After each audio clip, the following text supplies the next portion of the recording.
I was standing in her kitchen, still drying off from the rain, when she looked me dead in the eye and said, "You need to apologize to him, or we're done." I didn't yell. I didn't argue. I just looked at her. And then she said the one thing I'll never forget. "He was here before you, and he's more important than you." So I picked up my keys, walked out the door, and drove into the night without another word. 3 days later, she was outside my apartment, soaked, sobbing, and begging for forgiveness. You know those moments that split your life into before and after? Mine happened on a Friday night in late March. Cool air, smell of rain on pavement, the kind of night that makes the city feel smaller somehow. We were at her apartment. Well, technically her and her roommates, but she treated it like it was just hers. Sarah liked control. I didn't mind that, not at first. We were hosting a few friends. Casual. A few drinks, bad takeout, some card game I wasn't really following. I was sitting on the couch next to Sarah, legs brushing, half listening to her laugh while trying not to burn my tongue on a too-hot dumpling. Then he walked in. Matt. Tall. Toned. The kind of fake humble guy who acted like he didn't know he was good-looking, but oh, he knew. Matt was Sarah's best friend. They'd known each other since college. Never dated, never kissed, she'd said 100 times. I believed her. I wanted to believe her. But it wasn't about whether they hooked up. It was how she lit up when he walked into her room. How her attention snapped to him like a magnet. How I'd suddenly feel like an extra in my own relationship. That night, Matt dropped a sarcastic joke about the way I tie my shoes. I know, it sounds stupid. Tying shoes. But it wasn't about the laces. It was about tone. Disdain. A smirk that said, "This guy? This is who you're with?" I looked at Sarah, waiting for her to say something. She didn't. She laughed. I let it slide. At first. Because I didn't want to be that guy. The insecure boyfriend, the jealous one. But the digs kept coming, subtle jabs wrapped in humor. Little things like when I mentioned a project at work, and he said, "Oh, so you're still at that place? I figured you'd have moved on by now." Like he knew something I didn't. After about an hour, I stood up to refill my drink, and he followed me into the kitchen. "You good?" he asked, all casual. "Yeah," I said. "But I gotta ask, what's your deal, man?" "My deal? With me. Every time I'm around, you act like I'm some walking joke." He raised his eyebrows, leaned against the counter like he owned the place. "Wow, sensitive much?" I stared at him. "You don't have to like me, but don't disrespect me in front of her." He shrugged. "I'm just being real. You're a placeholder, dude." "You're not it." I clenched my jaw. My hand tightened around the solo cup until it buckled. Sarah walked in right then. She glanced between us. "What's going on?" Matt just smiled. "We're bonding." I didn't say anything. I walked out. I was done for the night. Later, when everyone had left and it was just me and her, me sitting on the edge of the bed, her standing by the dresser, arms crossed, she finally asked, "What happened in the kitchen?" I told her. I kept my voice calm. She sighed, rubbed her face. "He was just messing with you. He didn't mean anything." "He didn't mean it," I said, "and you didn't say a word. You just laughed. That's how we joke. He's always been like that. And he thinks I'm temporary, that I don't belong with you." She didn't deny it. She just looked tired. Then she said the words I'll never forget. "You need to apologize to him, or we're done." I blinked, thought I'd misheard. She stepped closer, eyes cold. "He was here before you, and he's more important than you." There it was. Not even a hesitation. I didn't say a word. Just grabbed my keys, walked out the door, and got in my car. The engine hummed like it knew where I was going before I did. I didn't drive home. I just drove. Around the block. Up the hill. Across the bridge. Let the silence stretch out like an answer. That night, I crashed at a buddy's place. Texted her once. "I need space." She didn't reply until the next morning. The messages started around 8 a.m. the next day. "Sarah, we need to talk." "Sarah, I didn't mean what I said." "Sarah, I was upset. You know how he gets." He didn't mean anything either. I left her on read. By noon, she'd switched tactics. "Sarah, you're overreacting." "Sarah, seriously?" One comment from Matt, and you run. "Sarah, so you're gonna ghost me now?" I wasn't ghosting her. I was thinking. And thinking was something I realized I hadn't done enough of lately. With her, it always felt like I was trying to catch up. To her moods. Her stories. Her people. Especially Matt. We'd been engaged for 3 months. Nothing big, just a quiet proposal at the lake where we'd had our second date. She cried. Said yes. I thought we were solid. But now, I looked at the ring I hadn't even taken out of my bag yet, and wondered how I'd missed it. The signs. The hierarchy. It wasn't just Matt. It was the way her friends always came first. The way her needs always set the tone. The way I was always expected to adjust, accommodate, apologize. And maybe I did. Too much. Day 2. My mom called. She asked if everything was okay. Apparently, Sarah had reached out to her. That part stunned me. She never liked my mom much. Always said she was too involved. But suddenly, she was calling her like they were close. I didn't say much, just that we were figuring things out. That night, I scrolled back through old messages. Pictures. Voice notes. I kept wondering when I'd started walking on eggshells. It wasn't one moment. It was 1,000 small ones. Things I let slide. Sacrifices I made to keep the peace. And peace, I realized, wasn't what we had. What we had was control. Her control. Day 3. It was raining again. Light steady. I was on the couch watching a documentary, nursing some leftover Thai, when someone knocked on my door.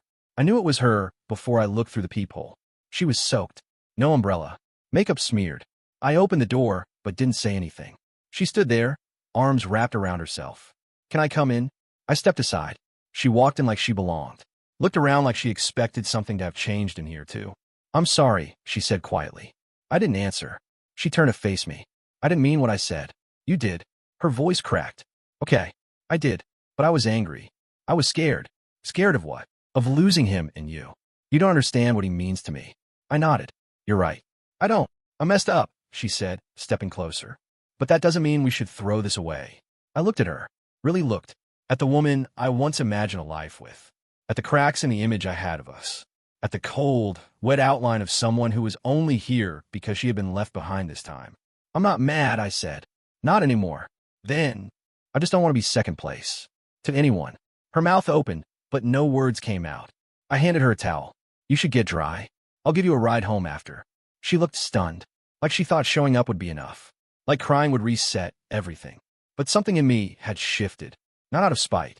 Not out of pride. Out of clarity. She didn't say much on the ride back. Just sat there, holding the towel in her lap like it might anchor her. The rain had eased into a drizzle. Streetlights reflected off the wet asphalt, stretching long golden streaks across the windshield. We didn't play music. We didn't fill the silence. She tried once, around the 5th red light. I just feel like you don't understand the history I have with him. I nodded, but didn't look at her. You're right. I don't. And I don't think I want it anymore. That shut her up for a while. When I dropped her off, she lingered outside the car, fingers on the door like she wasn't sure whether to slam it or come back inside. Eventually, she just closed it gently and walked up the stairs without looking back. I watched until she disappeared behind her apartment door. Then I drove away. 2 weeks later, I didn't expect to hear from her again. But of course I did. Not directly at first. It started with mutual friends, texts from people I barely talked to saying things like, "Hey, just heard what happened. Sounds like a miscommunication. I hope you guys can work it out. She's been really down." One even sent me a picture of her and Matt at a bar. Captioned, "See? Still friends." Like I was supposed to find that reassuring. I didn't respond. I didn't engage. I just moved on. Or tried to. But the thing about stepping back from someone like Sarah is that it feels less like leaving and more like peeling yourself away from Velcro. Every message, every photo, every shared Spotify playlist was a tiny hook pulling at me. And then, right when I felt like I could breathe again, she showed up at my office. Yeah, my office. I work in tech. Small firm. Open floor plan, lots of glass and fake plants. It's not a place where you expect your ex-fiancée to stroll in like she's dropping off dry cleaning. She had a coffee in one hand and a bag in the other. I figured we could talk, she said. Neutral territory. I stood there, stunned. A couple co-workers glanced over. I gave a tight smile and guided her outside. "What are you doing here?" I asked once we hit the sidewalk. I just wanted to say I'm sorry. In person. Without the rain. I looked at the coffee. My usual order. She remembered. She handed me the bag. My old hoodie. The one she used to sleep in. It smelled like her place. Lavender detergent. Faint hint of her shampoo. "I didn't mean to make you feel small," she said. "You were never second place." "That's not what you said." She looked away. I know. I was angry. I was threatened. That caught me off guard. By me? No. By the idea that you were going to take me away from everything I'd known. My people, my world, Matt. I raised an eyebrow. So you admitted it. He was the priority. She flinched. Not like that. I sipped the coffee. It was exactly how I liked it. And for the first time, I hated that it was. "I loved you," I said. "I was planning our future. And you were still drawing lines between me and him. He's always been there. He got me through so much.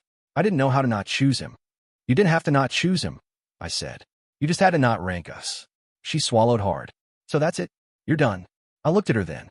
Really looked. and I realized I didn't feel angry or even sad. I felt free. I'm not punishing you, I said. I'm just choosing myself for once. 1 month later, life got quieter after that. I stopped checking her socials. Blocked her number, not out of spite, but peace. Funny thing happens when the noise dies down. You start hearing things you'd missed before, like the way your friends talk about you when they know you're healing, or the way your own voice sounds when you stop making yourself smaller. I went back to the lake, the one where I proposed. Sat on the same bench. This time, no ring in my pocket. Just my phone and a half-eaten sandwich. It was warm, breezy, the kind of day where the sun feels earned. And I realized I was okay. Not perfect, not better, but okay, which honestly felt like a win. Then I heard what happened to Matt. A friend of a friend told me. One of those people who always seems to know everyone's business. Apparently, Matt had started dating someone Sarah didn't like. At all. There was drama. Screenshots. Accusations. The new girl posted a thread, long, raw, unfiltered, about how Sarah had shown up at her work, accusing her of stealing her person. She said Sarah kept referring to Matt as mine, like a possession. When I read that, I didn't feel vindicated. Not really. Just confirmed that I hadn't been paranoid, that I wasn't the problem, that walking away wasn't cowardice. It was clarity. The last time I saw her, it was at a mutual friend's birthday party. 6 months later. I almost didn't go, but I figured I'd moved on enough to handle it. She was there with someone new. Some guy who looked like a safer version of Matt. Same build, less edge. She looked surprised to see me. Waved from across the room. I nodded. That was it. Later, as I was leaving, she caught me by the coat rack. Hey, she said, eyes a little glassy. Maybe from wine. Maybe from whatever was left unsaid. You look good, she added. You too. I read a book you once recommended, she said. Finally. You were right. I smiled politely. Took you long enough. She laughed. You always were patient. I zipped my jacket. Not always. There was a pause. A long one. Do you ever think about what we had? She asked. I tilted my head. Thought about the nights we stayed up talking until 2 a.m. The road trips. The playlists. The plans. Then I thought about that moment in the kitchen. The look in her eyes when she chose someone else. Sure, I said. But not the way you mean. After that birthday party, I didn't see Sarah again. Not in person, anyway. But she lingered for a while. In a way, certain memories pop up uninvited. In a coffee order I almost made before catching myself. In a way, I instinctively reached for my phone on a cold night, before remembering she wasn't on the other end anymore. Grief's a weird thing. It's not always loud. Sometimes it's just the absence of noise. But slowly, the space she left started filling with other things. I picked up woodworking, built a bookshelf with my own hands, filled it with novels I used to pretend I didn't have time for. I started journaling again, something I hadn't done since college. Just thoughts, random ideas, things I wish I'd said during old arguments. Not to hold on to them, but to finally let them go. I reconnected with friends I'd accidentally ghosted during the relationship. Funny how much ground you lose when you spend so much time trying to keep someone else from leaving. And yeah, I started dating again. Not in a revenge glow-up kind of way. Just carefully, authentically. I wasn't looking to replace her. I was trying to rediscover me. And in doing that, I met someone. Her name was Elise. We met at a trivia night. She knew way too much about 90s sitcoms and was unapologetically competitive. She didn't play games, not the emotional kind, at least. She asked questions that made me think, but never made me feel cornered. And she listened. Like actually listened. The first time I told her about Sarah, I expected the usual response. Polite sympathy, maybe an awkward yikes. Instead, she just said, that must have made you feel invisible. And I realized, yeah, that's exactly what it felt like. A message out of nowhere. It had been about 10 months since everything with Sarah when I got the message. Not a text. A handwritten letter. In my mailbox, no return address. But I recognized her handwriting instantly. I almost didn't open it. But curiosity has a way of winning. Inside were 3 pages. Neatly folded. Written in blue ink on thick cream stationery. The kind she used when she wanted to be taken seriously. Underscore, I don't expect this to change anything.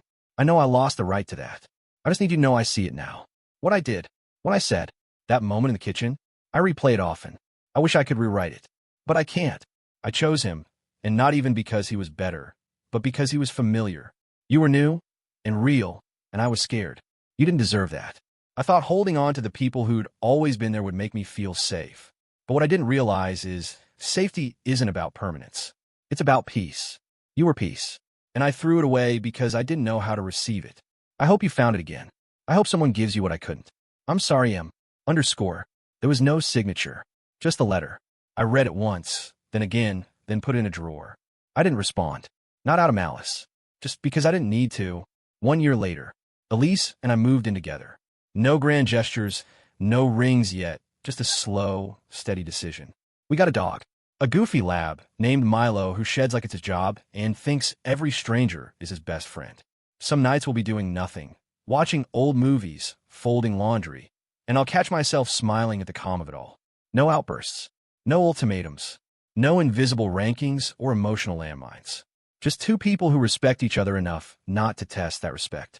And I realized something. Love isn't proved in the dramatic moments. It's proved in the quiet ones, when someone chooses you again and again, not because they're afraid to lose you, but because they want to keep you.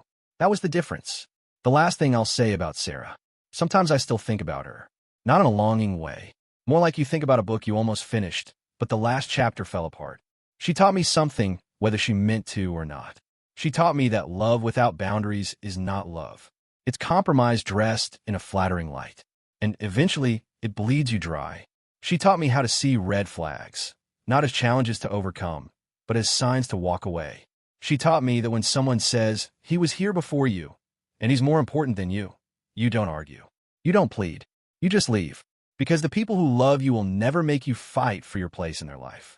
They'll already have a seat ready. I used to think closure came from conversations, from mutual understanding, from some movie-ending scene where everything gets explained, tears are shed, and people hug it out. But real closure? It's not something someone gives you. It's the peace you create for yourself when you realize you no longer need their apology to move forward. It's the quiet joy of waking up next to someone who doesn't make you question your worth. It's the long exhale after years of holding your breath. And sometimes it's as simple as driving away from a moment that could have broken you and realizing months later that it made you whole instead.